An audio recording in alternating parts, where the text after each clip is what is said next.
Now available in paperback and e-readers, Spellbound, A Darker Shade of Black. Get your copy today at your favorite online bookseller. Last week, another black couple was alleged to have been racially profiled at Barneys, and in their attempt to return a pair of jeans and a scarf that they had bought at Barneys that cost $1,800, they say that a guard took their receipt, took their merchandise, and took their debit card and refused to give them back. And I have this to ask black people: why do you continue to shop at Barneys? Now, a couple of years ago, around Christmas time, a black college student took all of the work study money he had saved up and went down to Barneys. And during that Christmas season, he says he was racially profiled when he shopped at Barneys. And a few months later, a black female home health aide came out and said that a few months before that, when she went to take her $2,500 worth of tax refund money to go buy a designer purse, she was also racially profiled.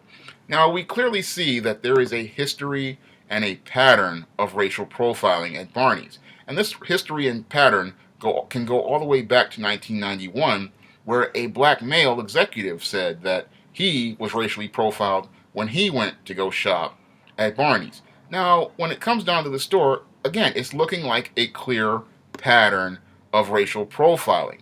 But the really sad part about this whole situation isn't the alleged racism, it's the dysfunctional thinking of many of these black people who continue to think that going to a store and continuing to shop there is going to change things. Because the definition of insanity is doing the exact same thing and expecting a different result.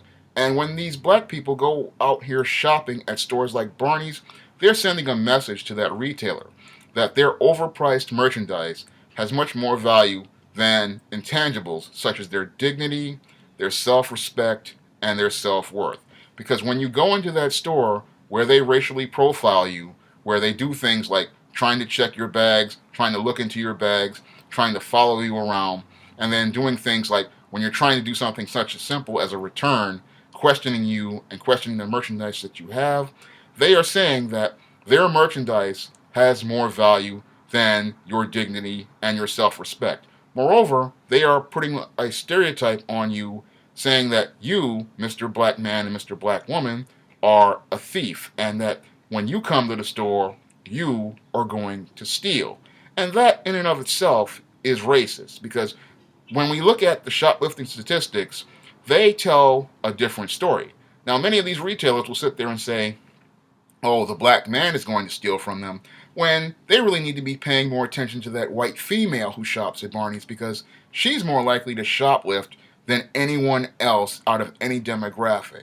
But according to these retailers, they need to be looking out for black people. And the sad part about black people is, again, they are spellbound, believing that they have to shop these places in order to get their respect. No, you don't have to shop in these places to get your respect, because we see clearly from the civil rights era that that was a failed approach, because we wind up, if we look at the civil rights era, many of those black people thought sitting at that Woolworth counter was a way to get their respect with that retailer, not understanding that you were sitting at this lunch counter making efforts to give somebody your money who just did not respect you. If these black people back in the 50s and the 60s during those sit-ins had any common sense, what they would have done was take themselves over to that black drugstore and had their sit-in there and sat and spent their money with that black person, because that would have made a more profound statement than sitting at that Woolworth counter.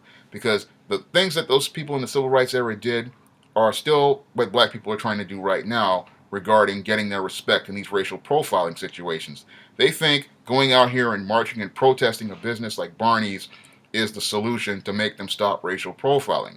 I say it's time for us to start taking our money and spending it with black-owned businesses and help build up our own community instead. Because why would I want to take, $300 that I save up on a work-study job, or $1,800 that you save to go buy a pair of jeans and a scarf, or $2,500 to spend on a purse with designers who won't even put you in their ads, and stores that won't even pay you any attention, or stores that racially profile you? That's just saying, again, that you have less value than that merchandise. And what most black people do these days is since I was a kid, say that this merchandise has more value again than their dignity, their self respect, and their self worth. And those are the things that we should be considering having the most value, because those intangibles related to values and character, those are the things we need to make have value. And this is why, your black life doesn't matter, because we wind up putting the value of one of these Gucci bags or these Gucci belts or these designer clothes that cost less than maybe $5 or $10 to make in a factory over the value of black life, because that's what black people do when they go to these stores shopping in places like Barneys. They send a message to these retailers that their merchandise has more value than their dignity and their self-respect. And what you need to do, again, is just stop shopping there. Not a march, not a protest, not a boycott, because that type of action says that I'm temporarily not going to this place so that they can change their ways. I say like this: if you want to stay that way, go ahead and stay that way. I say go find you a nice black owned business and spend your money there. Why am I going to go get on a bus or get on a train to ride downtown to a store where these people are following me around in the store? These people are questioning my merchandise, and if I have $50 or $100 bills, putting them up in the air, questioning the integrity of my money and questioning, the my own character with every action. Why am I taking the time to spend money in this environment? If this person cannot respect me, then they don't deserve to have the value of my dollars, because my respect goes right along with the value of that dollar. And if you cannot respect me, you cannot get my money. And that's why I say, instead of marching and protesting and boycotting, black people, what they need to do is just stop shopping there, because your value as a person should be higher than the value of that merchandise. That merchandise, again, only costs maybe up to about $10 to be made in some Korean factory or some Malaysian factory or some factory some far parts of the world. It is not worth you losing your dignity and your self-respect over going into one of these stores. These stores, if they cannot show you your respect, then you need to not show them your dollars. And that's the most powerful message you could send anyone, because when you go and shop at your own stores, that's the message you're sending: is my dignity and my self-respect are worth more than any of that merchandise in those stores.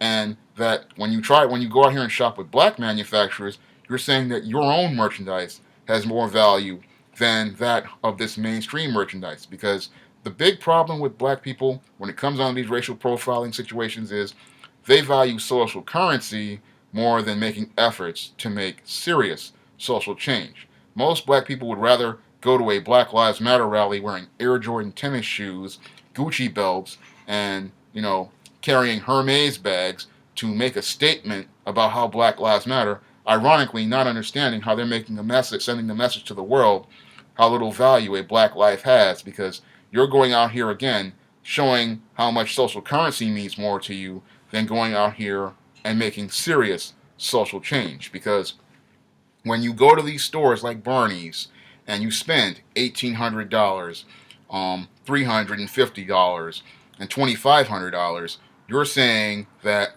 their merchandise has more value than you.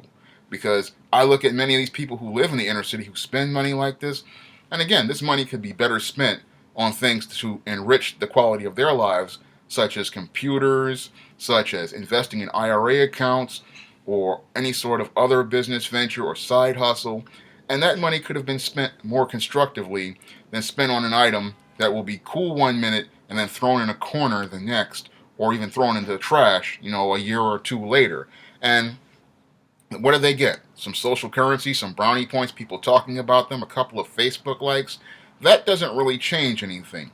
What really would change things is that black people would stop spending money in places like Barney's and start spending it in black-owned businesses. Because when you spend it in a black-owned business, what happens is those black business owners go out of their way to expand their resources, and then they go out of their way to go out and hire other black people, continuing to perpetuate group economics in your own community.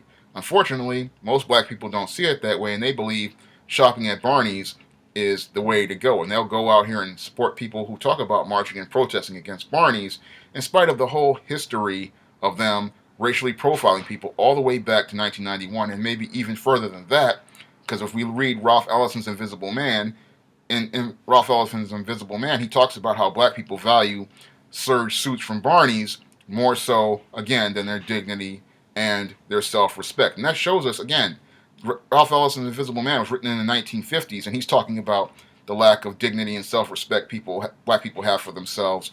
And it's sadly, 50, 60 years later, we still have black people who value social currency more than social change. That's all I have to say for this video. You can comment, rate, and subscribe.